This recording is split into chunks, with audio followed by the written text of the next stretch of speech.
Pendant longtemps, quand j'entendais le mot routine, j'avais une image très précise en tête.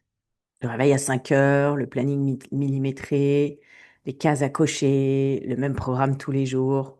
Et honnêtement, ça me donnait surtout envie de fuir, parce que la vie n'est pas une caserne militaire. Surtout quand on est une femme qui jongle déjà avec le travail, les enfants, la maison, les imprévus et sa propre fatigue. Et pourtant, aujourd'hui, je parle de routine tous les jours. Alors, qu'est-ce qui a changé? Eh bien, j'ai compris qu'on confond souvent routine et rigidité. Et c'est probablement la plus grosse erreur qu'on fait avec les routines. Le problème, c'est l'image qu'on en a. Quand tu penses routine, qu'est-ce que tu imagines? Quelque chose qu'il faut respecter coûte que coûte, probablement. Quelque chose qui te prive de spontanéité, peut-être bien. Quelque chose qui t'enferme, c'est possible. Mais une vraie routine n'est pas censée être une prison. Elle est censée être un soutien. La différence, elle est énorme. Une prison, ça t'oblige, un soutien, ça t'aide. On nous vend souvent des routines parfaites, des journées parfaitement optimisées, des horaires précis, des habitudes alignées, des checklists impeccables. Et on regarde ça sur Instagram ou sur YouTube et ça paraît séduisant.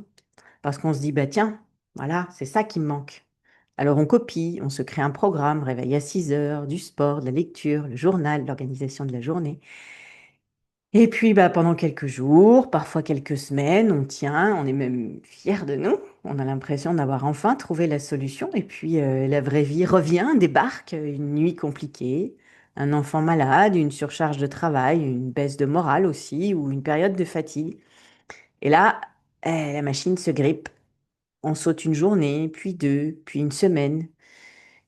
Et très souvent, on tire la mauvaise conclusion en se disant qu'on manque de discipline, qu'on n'est pas assez rigoureuse et qu'on est surtout incapable de tenir une routine. Alors qu'en réalité, le problème, eh ben, c'est pas toi. Le problème, c'est que tu essayes de faire fonctionner un système conçu pour une vie parfaite. Or, personne ne vit une vie parfaite.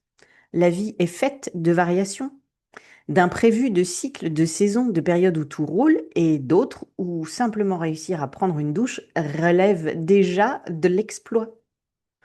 Et c'est là qu'on touche quelque chose d'important. Une routine qui fonctionne que quand tout va bien, bah, c'est pas une bonne routine. Voilà, parce que justement, ce n'est pas quand tout va bien qu'on a besoin d'elle. C'est plutôt quand tout devient plus compliqué. La routine utile n'est pas celle qui te fait performer les bons jours, c'est celle qui continue à te soutenir les jours difficiles. Et ça change complètement la façon de la construire. C'est là que j'ai commencé à voir les choses autrement. Pendant longtemps, je croyais qu'une routine devait être identique tous les jours, comme une recette, comme un mode d'emploi, comme quelque chose qu'on reproduit à l'identique. Mais plus j'ai observé ma propre vie et celle des femmes que j'accompagne, plus j'ai réalisé que cette vision ne tient pas. Parce que nous ne sommes pas les mêmes d'un jour à l'autre. Tu n'as pas la même énergie un lundi matin et un vendredi soir, ou en début de cycle et en fin de cycle. Tu n'as pas la même disponibilité pendant les vacances et pendant la rentrée. Tu n'as pas les mêmes besoins à 30, à 40 ans ou après un burn-out. Alors pourquoi vouloir appliquer exactement la même routine en permanence?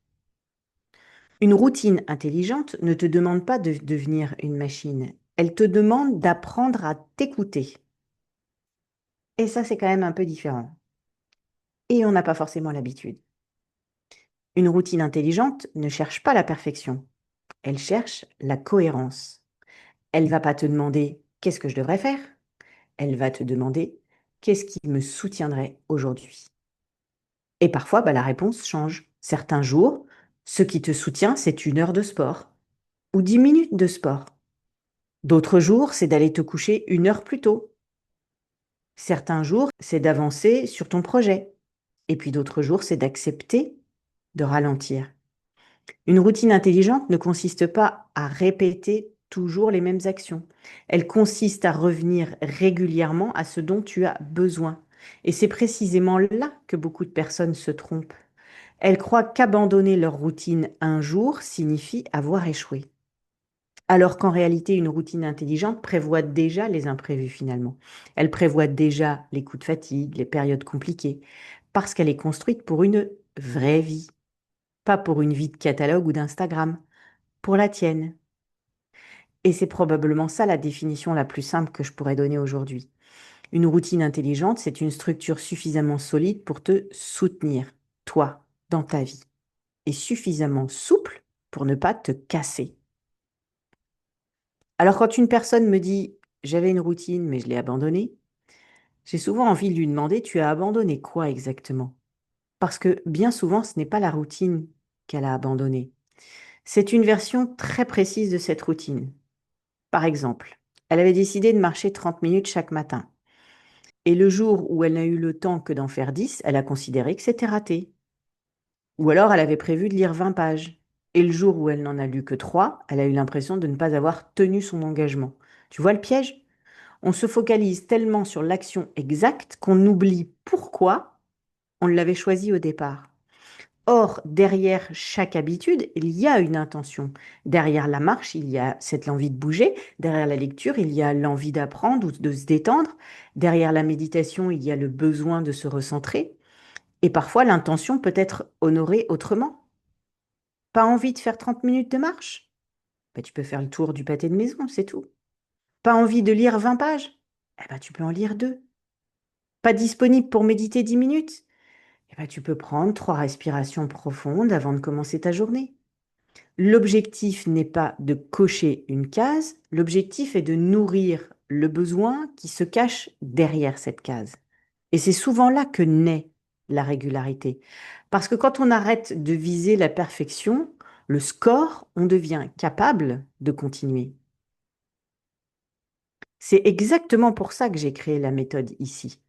Quand j'accompagne une femme, je ne lui donne jamais une routine toute faite. Parce que là encore, ça serait une règle extérieure.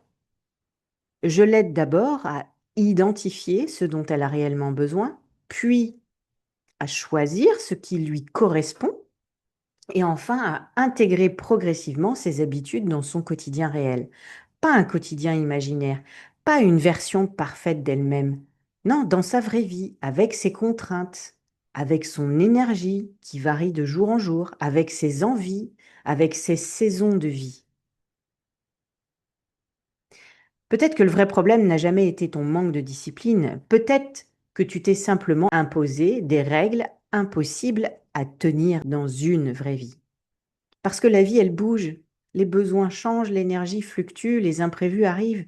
Et vouloir tout contrôler finit souvent par produire l'effet inverse. On se sent débordé, on culpabilise, on abandonne et on repart de zéro. Et aujourd'hui, si tu as l'impression de courir partout, si tu as la sensation de subir tes journées plus que de les choisir, la question, c'est peut-être pas quelle routine parfaite devrais-je mettre en place, mais plutôt comment puis-je reprendre un peu de pouvoir sur mon quotidien. Et c'est pour ça que j'ai créé mon programme 5 jours pour arrêter de courir partout. Pas pour t'ajouter une méthode de plus, pas pour te donner la routine miracle. Parce que de toute façon, elle n'existe pas. Mais pour t'aider à retrouver de la clarté, reprendre des décisions simples et remettre un peu d'espace dans ta tête et tes journées. Parce que avant de construire une routine qui te soutient, il faut déjà arrêter de survivre à son quotidien. Tu trouveras toutes les infos sous la vidéo et je te dis à très vite.